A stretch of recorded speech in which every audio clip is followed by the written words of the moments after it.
So in this video we are going to discuss about the respiratory pigment. Okay, if we talk about the respiratory pigment, as you guys all know, pigment is what? Pigments are basically the colors, okay, which are what? Which are the carrier of gases. As you guys all know, we are discussing about the respiratory, which means the gases exchange of the carbon dioxide and the oxygen. So pigments are what? These are the carrier of the gases. First pigment we are having, that is the hemoglobin. Hemoglobin is what? Hemoglobin is the carrier of oxygen gas.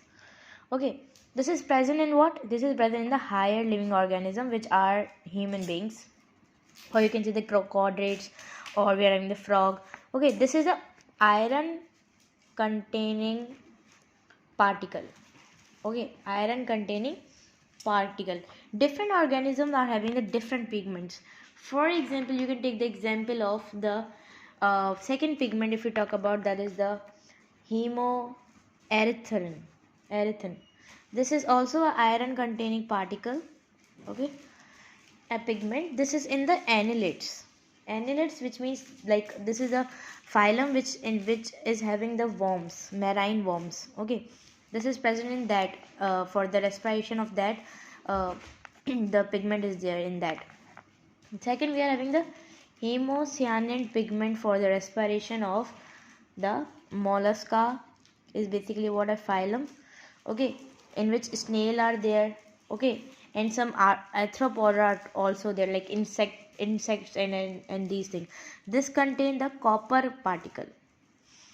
Okay, so fourth, you can say that we are having the pigment, that is the echinochrome. Echinochrome is also a particle, okay, which contain iron particle, and this is a pigment. This is present in the echinodermata. Echinodermata is also a phylum in which the sea urchins we are having. So these are the organisms. Different organisms having, you can see, different pigments. Fifth, you can take the example of the vanadium fluid. This is basically a fluid like cilium fluid we are having, that is in the protochordata. This is also a phylum in which the animals are there. This is present in that.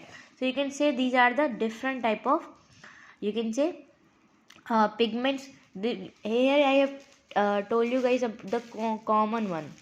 We are having many pigments, but here we have discussed about the common pigments which are used for the respiration and the exchange of the gases.